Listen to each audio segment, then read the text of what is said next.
It is time to turn the Blueprint trilogy into a little teaching series. Now that book 3 is finally coming out tomorrow on 9/11, you'll be able to kind of go through it with me. So now we begin. We're going to start with chapter 1, which is the backbone. This is my personal interpretation of a theory that came through me. I didn't invent it, not exactly. I remembered it. Not all at once and not with words at first. It felt like something old waking up inside of me, something that had been waiting for a moment quiet enough to speak through. Now, for those who do not know, this book started as a channeled message. It started as a channeled message on Instagram, which then I created a YouTube channel to kind of go prove that I knew what I was talking about while explaining what I was given. So, which is why I chose true crime, to do something that was provable so that I could show how the blueprint actually physically shows up in your reality. So this started as a channeled message and developed into, this is I think the third and final round of the book. It is now turned into an oracle book / manual. But that's how it started, as a channeled message that I had my assistant transcribe, and then it just kept evolving and expanding. A different way of seeing life, consciousness, and the emotional checkpoints we all pass through, even when we don't realize we're moving through anything at all. It began with a question. What if life is a movie and I'm not just living it? I'm being watched as I live it. Not in a paranoid sense, in a soul sense. As if every scene I survive becomes part of something much larger. As if every turning point, every breakdown, every silent realization matters more than I've ever let myself believe. I started to imagine my life as a storyline with plot twists, recasting, recurring themes. The more I leaned into that vision, the more it revealed itself. I wasn't just making meaning out of chaos, I was tracing the arc of something intelligent, something divinely designed. And so this theory was born, a framework, a map, a way of holding experience that allows for both personal responsibility and spiritual reverence. I call it the blueprint. It's built on one foundational idea, that we are all walking through the same emotional gates, the chakras, in different bodies with different scripts, learning the same core lessons through vastly different lives. So essentially, it's the template. We go through certain lessons, certain experiences, certain energies. You choose the characters, you choose what you're focusing on, you choose how it shows up, but we all experience the same template. So we experience heartbreak. You get to determine if that heartbreak is from your toxic ex, or if that heartbreak is from maybe trying to help someone through something difficult and experiencing that pain with them. There's different choices you make, but we all are experiencing the template of the blueprint. In this framework, the voice in your head isn't random. It isn't just anxiety or memory or imagination.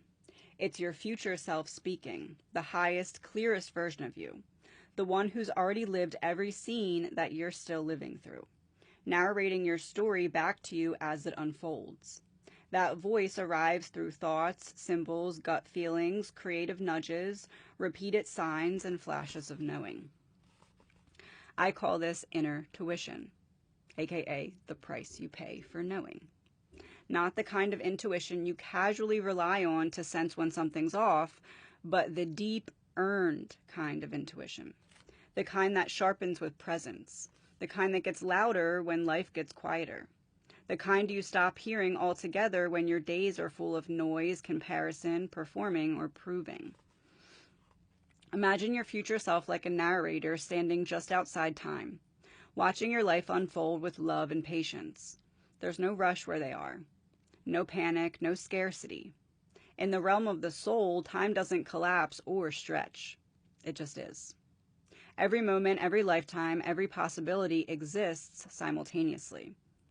From here on earth, we experience time as linear, as a container, as a slow unfolding of events. We're conditioned to believe that meaning only comes in hindsight. But from the view of the future self, every moment is already making sense. Nothing is out of order, nothing is wasted, everything is necessary. And when you feel those strange shifts in your reality, those days when everything seems to tilt or crack or break open, it's often because your current self is syncing up with that wider perspective of your higher self or your future self. Some call this a thinning of the veil. Others call it alignment. In this language, it's a timeline shift, a checkpoint, a moment where the gap between who you are and who you're becoming gets smaller, and you feel it in your body before your mind can make sense of it. That's the moment your human experience meets your highest knowing. That's the moment the movie starts to change direction. You are the main character in your own movie. No one else gets to take that role. But you're also the director. You decide how the scenes are paced. You choose where your energy goes. You cast the roles. You edit the story through your focus. Every time you give your energy to something, attention, thought, obsession, forgiveness, you expand its presence in your life. In the spiritual realm, energy is the real currency. Not money, not time, energy. So when you pay attention to something, you're buying that experience, and that will expand in your reality. If you're paying attention to something that Spirit is showing you is a dead end, but you're trying to continue to create a path when you're getting a feeling that that's not it, you're going to continue to have that experience because you're paying into it. But then you'll have to realign. Where you focus determines how long that scene in the movie lasts. You can experience that heartbreak scene for years if you don't make a choice to kind of pick yourself up, learn something, and move forward. Or you can get over that heartbreak scene in a couple weeks. It depends on where your focus is because you're buying and expanding that energy in your reality. And the more energy you give someone, the more lines they get in your movie, the more power they hold over the next scene. This is why focus matters. This is why presence matters, because energy translates the script. And just beyond this earthly realm exists what I call the library of souls. It's not a literal library with walls and shelves, it's a living archive, a multidimensional record of every soul's journey, every heartbreak, every awakening, every attempt to become. Think of it like a cosmic network where nothing is erased and everything is felt. If you could step into it, you wouldn't just see someone's story. You'd feel it. Their fears, their breakthroughs, their betrayals, their becoming. You'd feel how hard it was to live through the moment that you once judged them for. You'd understand that the truth behind their silence. You'd hold their pain with reverence, not analysis. But here's the thing, you don't get access to the library until your energy is clear, until your intentions are clean, until you no longer need to manipulate or extract meaning for your own ego.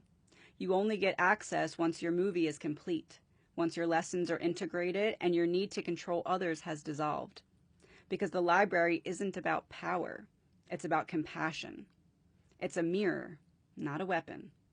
And to misuse someone else's story is to disconnect from your own. We'll be back for part 2.